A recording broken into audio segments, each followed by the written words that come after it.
Welcome back in, ladies and gentlemen. You're listening live to the Behind the Crest 2019 Spring Sports Kickoff Show. I'm Austin Wright, Senior Leader of Behind the Crest, joined now by Senior Track and Field Athlete Sebastian Jones. Thank you very much for joining us, Sebastian. Well, I have to say, it seems a little bit familiar to be sitting here next to you behind the camera. It makes me wonder just a little have bit. Have we done this before, I feel Austin? like we've had these headsets on and done this somewhere before, but maybe Irish Nation knows more than we do. I don't know. When you were turning on the soundboard, I was like, am I supposed to turn it on? Oh, wait. I'm being interviewed here. The dynamic has changed. The dynamic has changed. It has. Okay. So, Sebastian, for your senior season, I know you have a lot on your plate, especially after coming off an injury, but what are your expectations for the season? Well, there are a lot of young guys on the team, and a lot of the thing for me and Michael this year is more of a mentor role for them, as well as trying to finish our career strong. So we're looking at a lot of relays for success this year, as well as a few scattered individual events. But really, it's just mainly helping those younger guys, and maybe by the end of the year, they're contributing to our team and adding depth. So in your practices, what have you guys been working on most to prepare for the season and improve upon your record that you had last year? Well, right now it's cold outside, and that's really not good for sprinting. And that's mainly what I am there around with. Distance guys go in there, do their thing, and it doesn't matter as much for them because when you're running distance, you have some time to get warmed up. You're not running as fast. The chance for injury is less likely. But when you're sprinting and you're going full speed and it's 25, 30 degrees out there, you're wearing tight shorts and pants, and it's still not enough because people get hurt all the time sprinting. So a lot of the stuff we're doing is more form building stuff, and then we've done some longer, slower workouts to build up conditioning for the guys early in the season. And so for you personally, what are some of the biggest things that you've been working on mainly for your events in track? Well, getting healthy still, but it's really just finding out what's going to be my thing this year, because I can't run the same way I did before, kind of a reckless, I can run this, I can run that, I can run anything in between 200 meters and 800 meters or 100 meters, 800 meters, and all the field events. It's more finding what I'm going to specialize in this year, going out and doing that and helping the team as much as I can. And so over these past 4 years, what has been your favorite moment being on this team? Favorite moment? It was freshman year at the city championships. I ran in the 400 meters, and it looked like it was going to be close if I made finals or not. And right before the meet ended, they came over the intercom and announced the finalists. And so most tracks have 8 lanes in them, as most people know. The track at McGavick, where the city meet is held, has 9 lanes in it. It's a larger track. And I was the 9th qualifier for finals because they only run 1 heat. And the last person to qualify, and as a freshman, this was almost unheard of. And that was just, the elation there was just incredible.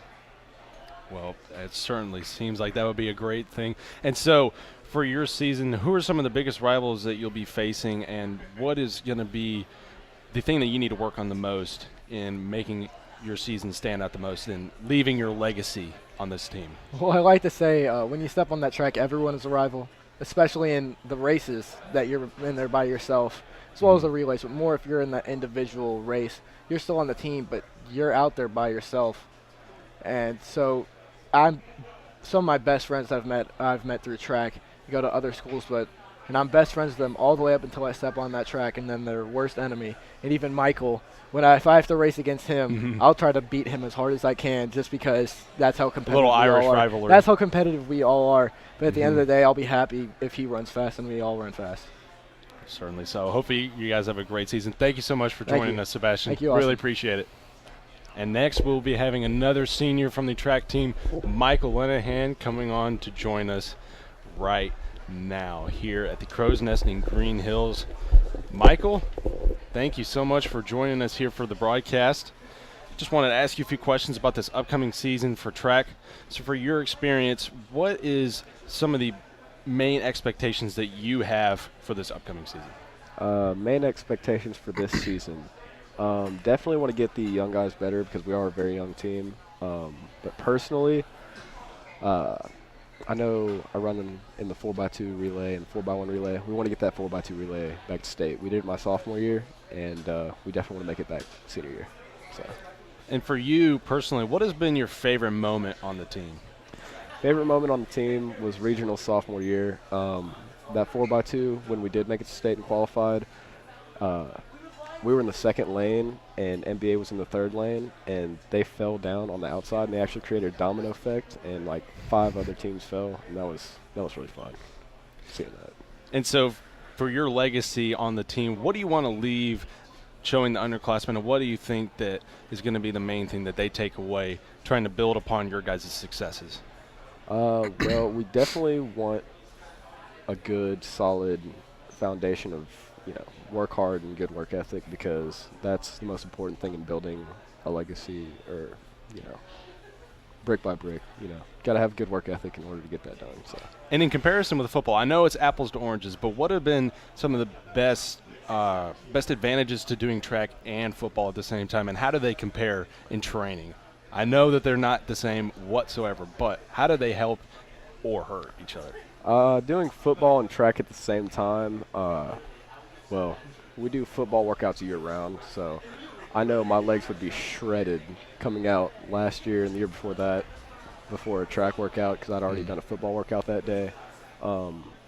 But it really helped in terms of building strength for my legs, and I don't think I'd be quite as explosive being a sprinter if I hadn't done football. But track, in terms of helping me for football, it gets me in shape, and I was definitely one of the most fit people on that football team because I did run track. So, well, of course, that always helps. And so for your season this year, what do you think you guys are going to do coming up near a big meet such as state? What do you think we're going to do? Yeah, how do you think you guys are going to do this year overall? Well, we got to see based on regionals. Got to qualify, do well there, and we'll see. Got to train hard for it. Yeah.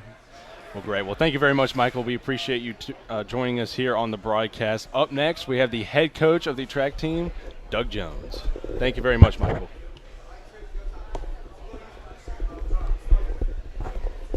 Coach, thank you very much for joining us here on the broadcast. We are live at the Crow's Nest in Green Hills, and we just wanted to ask you a few questions about your upcoming track season. So you've been training your guys a lot lately, getting ready for this big season.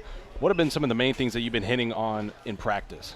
Well, right now you're really just trying to get conditioning, and with the winter sports wrapping up, you're starting to finally get everybody out after basketball's starting to finish up and that kind of stuff. So you're trying to get kind of that collective conditioning rate to where everybody's at least at the same level, and then you're constantly individualizing really groups of athletes because they're all so different at their ability levels.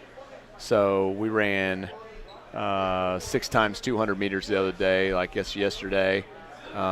Some groups are at certain paces because they can handle that right now. And then you've got other guys like Ian Jones is a sophomore that we put at a little bit different speed because he's a lot better shape right now. So he's running all those with about 3 minutes rest, somewhere around 24, 25 seconds because he's getting ready for that 400 meters. He's ready to drop that pace down. So you have to kind of take it versus other sports where you've got this team environment and everybody's doing exactly the same thing and working on the same stuff. You have to take what you have, and then you have to figure out what each one of those individuals need to get them there. And, yes, you can group them up based off of, what they need, but it still comes down to really an individual basis. Like, what does that kid need for me to give to them in order to reach their potential? And sometimes just finding the right event for them. Because some of these kids come in, we've got a lot of freshmen and sophomores that really don't know that much about track and field, and you're trying to find something that really fits their skill set. So we spend a lot of time. But right now it's mainly conditioning, a lot of block starts, introducing certain things. We'll start introducing some field events in the next couple weeks if the rain holds off. But that's pretty much where we're at now. We'll have a scrimmage next week, some running events, and then I think we have another scrimmage before spring break. And then it really kind of gets going after spring break. So who are going to be your toughest opponents that you face this season compared to last year, and how do you think you guys are going to be able to better your record? Well, and again, that's kind of you kind of have to understand how track and field works. Your job really isn't you're not racing against competition where it's one-on-one, like team versus team typically. Most of our meets or even the home meets have 4 or 5 teams in it, and we do keep score. You're trying to beat those teams, but those are usually minor races. So sometimes the kids that are probably going to run in your state meet, you may not necessarily put them in their primary events, even though you would have a lot better chance of winning and beating all those teams. But that's not the goal at that point of the season. At that point of the season, you may be working under speed races. So I may have a 400-meter runner that may run the 100 and 200 in that race, even though he's a fantastic 400-meter runner, because we're working all flat-out speed stuff, his under-race distance. And then we may, in the next race, we may put him in the 800 meters just because we need an over-race distance. So he may not even race the 400 meters, his primary event, 2 meets in a row, which probably hurts us because he probably wins both those 400s each time. So it's not always about head-to-head. It comes down to when we get into the cities, we get into regions. Now you want to have everybody healthy, everybody at their max ability level, so then you can match up. And then you're looking at the BAs, which are always loaded just like they're in every other sport.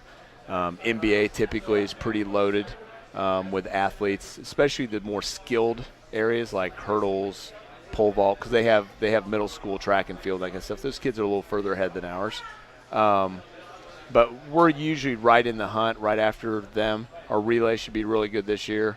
The 4x2 should be one of the stronger relays we have. We've got some pretty good guys that can go in the 200 meters. You talked to a couple of them. If they're all healthy, we should be pretty good. And then the 4x4 should be a really good event. Again, if we're healthy with those guys, along with a couple other guys, we may have a 400-meter record broken this season. So we've got some guys that can go in the 400. Distance is a little younger than it's been. Last year we had the Hoots kid that was fantastic, Ryan Knapp, Jonathan Connercode. That senior class is pretty loaded with distance. Most of the distance guys this year are younger. That freshman, sophomore, they're pretty good. But they'll also be competing against guys that are a lot older than them, that kind of stuff. So we'll kind of have to wait and see how they kind of progress as the season goes and see what we have right there. Well, hopefully you guys have the best of luck this season. We appreciate it very much that you joined us. Thank you all for tuning in. We will be back momentarily for guys soccer coming up here on the 2019 Spring Sports Kickoff Show. You're listening live to Behind the Crest.